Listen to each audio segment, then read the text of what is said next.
In 2012, when Google introduced Google Glass, many people thought it was magical. At a time, smartphones were dominating the tech ground. Google suddenly came up with something totally unexpected. It felt like something straight out of a science fiction movie. Many industry experts believed this technology could change the world and even replace our smartphones. But over a decade later, where is that exciting future we imagined? Major products like Google Glass, Microsoft HoloLens, and Apple Vision Pro are all having trouble gaining popularity. I mean, smartphones are now part of our lives, and we spend hours and hours on them every day. But if AR headsets are supposed to replace smartphones, we'd have to wear them constantly. Can we really do that? Before we answer that, let me take you through the whole story behind AR headsets. In this video, we'll explore the reasons why these headsets didn't become the next big thing. So let's dive in. This is Brian from Minutes of Riches.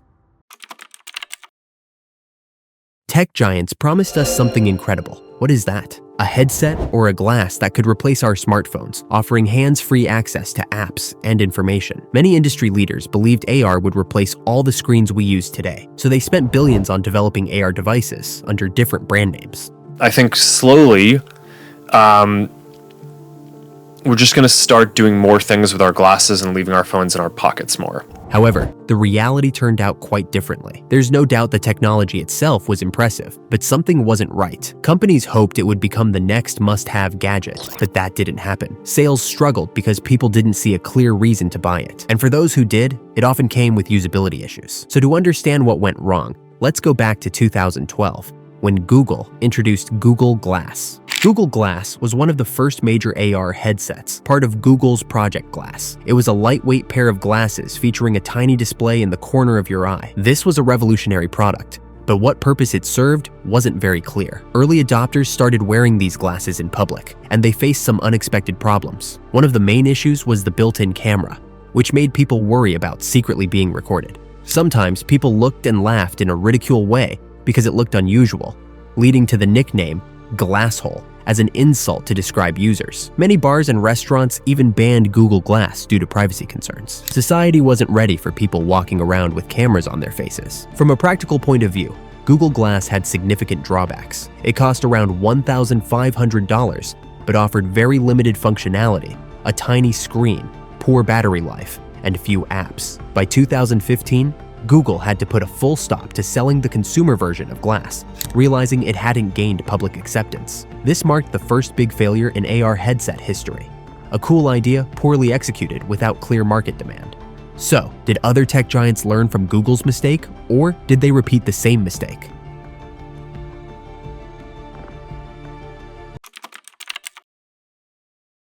Now moving forward to 2015, Microsoft wowed the tech world with demos of HoloLens, a standalone AR headset. In one HoloLens demo, virtual Minecraft creatures burst out of a coffee table, making it genuinely appear as if holograms were part of the living room. It clearly gave an impression that the future is going to be so exciting and fun, something beyond what smartphones offer. Microsoft's vision was bold, a self-contained visor that lets you interact with holograms as naturally as real objects. This exciting product seemed like the next big leap in personal computing. When Microsoft finally released HoloLens to developers in 2016, reality struck hard. The AR headset had a much smaller field of view than expected, giving users only a tiny window into the augmented world, instead of the immersive experience shown in demos. The headset was bulky and extremely expensive, around $3,000 for the initial version. By the launch of HoloLens 2 in 2019, Microsoft made some improvements to the initial headset. The new version had a wider field of view, added eye tracking, and was slightly more comfortable, but the price also rose to about $3,500. So, knowing it's not an affordable price for an average user, Microsoft decided not to target regular consumers this time. Instead, they focused entirely on businesses and enterprise customers. It was another clear sign that mainstream AR was still years away. Just a few months after HoloLens 2 came out, the pandemic hit in 2020. There was a huge surge of equipment needed for remote working, and companies quickly shifted their tech spending towards tools like webcams and laptops. Expensive AR headsets costing thousands quickly dropped to the bottom of the priority list. Only a few industries like automotive and manufacturing firms tried out HoloLens in limited tests. Even for most businesses, it was just an experimental gadget rather than something essential. Microsoft landed a big military contract worth $480 million to adapt HoloLens for US Army, a project called IVAS. But this project faced significant backlashes, delays, and even internal criticism from Microsoft employees, because it was helping the army to kill people. You can learn more about IVAS in our dedicated video about it. The link is in the description. The HoloLens team saw key people leave and leadership struggles. So by 2024, Microsoft had dramatically reduced its AR ambitions, and by late 2024, they quietly stopped producing HoloLens 2. The technology itself was impressive, but costly, awkward, and ahead of its time. HoloLens showed again that even huge tech companies can underestimate how challenging it is to make AR popular among the public. However, when Apple introduced their version of VR headset, excitement surged again in the tech world. But how long did this hype actually last?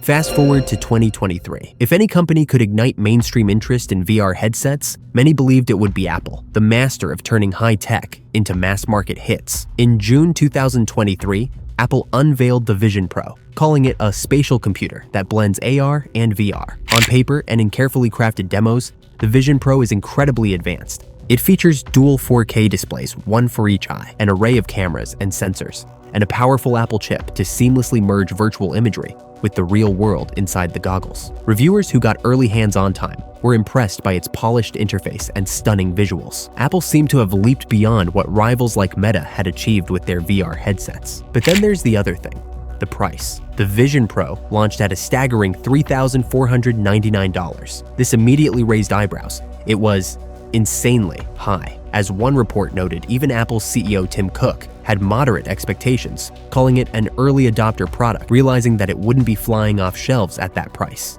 Indeed, Apple didn't position Vision Pro as a mass device for everyone unlike the iPhone. It was aimed at enthusiasts and developers to start with. The company even limited US sales to select stores, adding to the air of a niche luxury gadget. Once the Vision Pro reached those first users, it was not a usual experience for Apple. By mid-2024, reports emerged that the headset was not selling well at all. Some early buyers were returning their units, finding the $3,500 device didn't justify itself in their daily lives. Apple, known for its blockbuster gadgets, faced an uncomfortable situation. Its highly endorsed AR headset was not becoming a must-have item. By late 2024, Apple was reportedly slashing production plans and cutting shipment forecasts for the device. Why? The consensus was that price was a huge barrier, and equally important, there just wasn't a compelling reason for regular people to buy this thing. As one Gizmodo piece harshly put it, the Vision Pro is a technically impressive device with next to no use cases, an expensive solution in search of a problem. Apple hasn't given up though. True to its iterative philosophy, the company is already working on a cheaper second-generation headset, aiming for release in 2025. Reliable reports from Bloomberg indicate Apple is sticking with its headset ambitions and developing a lower-cost model to appeal to more consumers. They are likely to drop some features to bring the price down from $3,499 to something more affordable. Apple is also exploring different designs, including more glasses-like AR wearables without the big goggles, possibly inspired by the relative success of simpler products like Meta's Ray-Ban Stories smart glasses. In the meantime, Apple has been courting developers to build an app ecosystem for Vision Pro, boasting around 2,500 apps by late 2024 to show that content is growing. Still, the reality can't be ignored. The market response to Vision Pro hasn't been impressive as their other products. It launched not with a bang that redefined computing, but with a whimper of interesting, but not for me, or not yet, from the general public. In short, the Vision Pro, like HoloLens, has underscored how far AR headsets are from everyday adoption, despite the cutting-edge technology inside. Why do people actually don't see VR headsets as a must-have gadget at this moment? There's some interesting reasons. So what's wrong here? Why have these products not gone according to plan? Let's break down the key reasons the general public still isn't interested in AR headsets. The simplest reason is cost. Devices like HoloLens 2 and Vision Pro cost several $1,000s, which instantly shrinks their potential audience. Even the most gadget-loving consumers pause at spending $3,000 to $3,500 for something that isn't proven. In fact, they have learned that price is the major barrier. Meta's Ray-Ban stories, by contrast, start around $300 and have sold over 1 million units in 2024, showing that a lower price dramatically lowers the barrier to try wearable tech. High cost not only limits who can afford these devices, but also raises expectations. If someone spends that much, they expect life-changing utility in return, which AR headsets have yet to deliver. Beyond price, a fundamental issue is the lack of a killer app, a must-have application or use that would drive people to the platform. Think about what made smartphones essential: texting, phone calls, internet on the go, cameras, social media, a whole cluster of everyday uses. AR headsets so far haven't demonstrated an equivalent everyday necessity. Yes, there are cool demos of 3D games, virtual workspace screens, interactive education experiences, and so on, but nothing so compelling that a normal person feels, I need this in my life right now. For many owners, these headsets end up as occasional toys rather than all-day tools. The app ecosystems are still in their infancy, and developers have hesitated to build major software products until there's a larger user base. A classic chicken and egg problem. Without rich content and apps, consumers won't buy. But without consumers, developers won't invest to create apps. This has kept AR largely in a niche, popular with some gamers, tech enthusiasts, and specific professional use cases, but not the general population. Another big barrier is wearability. These headsets are bulky and not comfortable for long periods. The Microsoft HoloLens 2 weighs 566 grams. Imagine wearing a heavy electronic visor strapped to your head for hours. Even with clever ergonomics, that weight causes fatigue. The Apple Vision Pro is a bit lighter on the face by offloading the battery to an external pack, but that means you have a wire running to your pocket, and it still weighs roughly a pound on your head. Moreover, that external battery only lasts about 2 hours of use, highlighting the trade-off between power and comfort. Compare this with a smartphone. A typical phone weighs maybe 170 grams and slips into your pocket when not in use. You use it only when needed. Users often report that while these devices can be comfortable for short demos, they wouldn't want to wear a headset all day. The bulkiness isn't just a physical issue, but also a social one, which brings us to the next point. There's no getting around it. Wearing a high-tech visor or goggles on your face makes you stand out, and not necessarily in a good way. Many people feel self-conscious or even silly putting on VR headsets, especially outside the privacy of their home. We saw this with Google Glass, and the same is largely true for current VR headsets. Walking down the street or sitting in a cafe with a bulky headset over your eyes is far from socially normal in 2025. Humans are sensitive to eye contact and face visibility during interaction. A device that covers your eyes creates a barrier in social settings. Even the perception that you might be recording me can make others uncomfortable, as happened with Glass. People are far more receptive to technology that blends in, like smartwatches or wireless earbuds that are barely noticeable, than tech that sticks out. That's why some analysts think true AR's future lies in designs that resemble normal eyeglasses. In fact, glasses seem like a much more promising option for wearable computing because you can make eye contact and go about your day without looking like a sci-fi character. Meta's Ray-Ban smart glasses, which look almost like regular sunglasses, have been a relative hit precisely because they look like regular glasses. Most people around you won't even realize you're wearing a high-tech device. Fashion and social acceptance are huge factors. Until AR hardware can be miniaturized into a sleek, glasses-like form, many consumers will simply say, "No thanks, I'm not wearing that thing on my head." So after having these issues, you might get a question. Can AR headsets really replace smartphones? Now to the big question, will VR headsets ever replace the smartphone? This idea has been floated repeatedly in tech circles. The logic goes, if you have glasses or a headset that can show you anything a phone screen can, right in your field of view, and can do so hands-free, why would you need to carry a phone? You could have your messages, maps, videos, and calls all literally in front of your eyes. Tech CEOs like Meta's Mark Zuckerberg have expressed belief in this future. Zuckerberg predicted that smart glasses could gradually replace smartphones by the 2030s. The CEO of Epic Games, Tim Sweeney, once said that once AR glasses mature, your smartphone does not need a screen.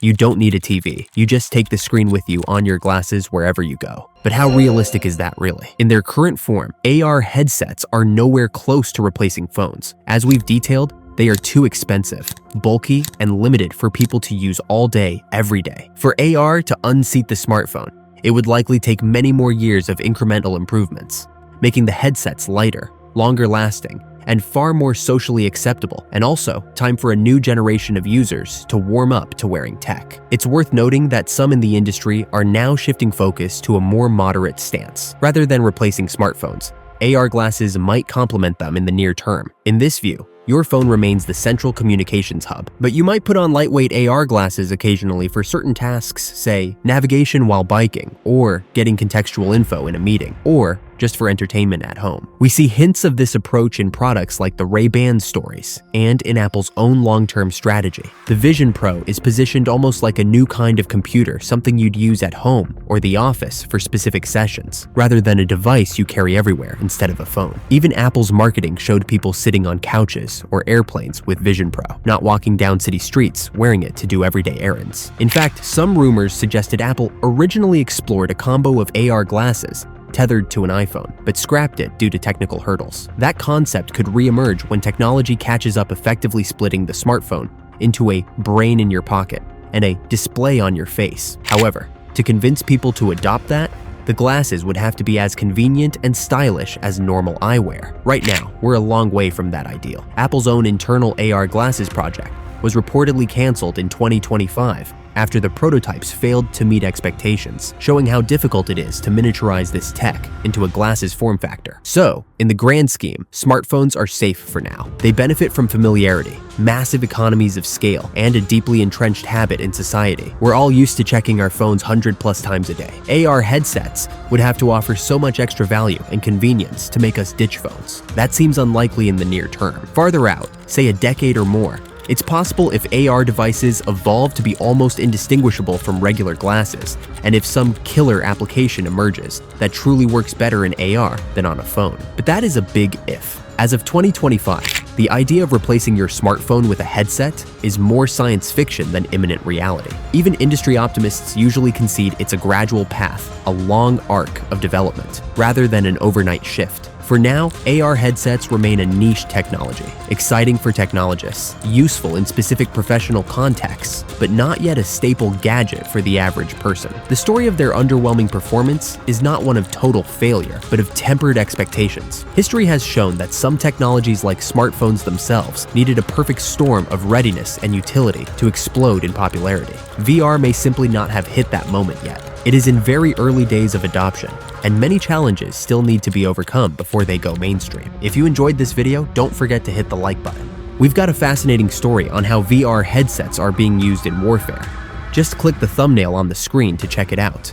And let us know in the comments, what's your take on AR headsets? Why do you think they've struggled? And what do you think it will take for them to finally succeed?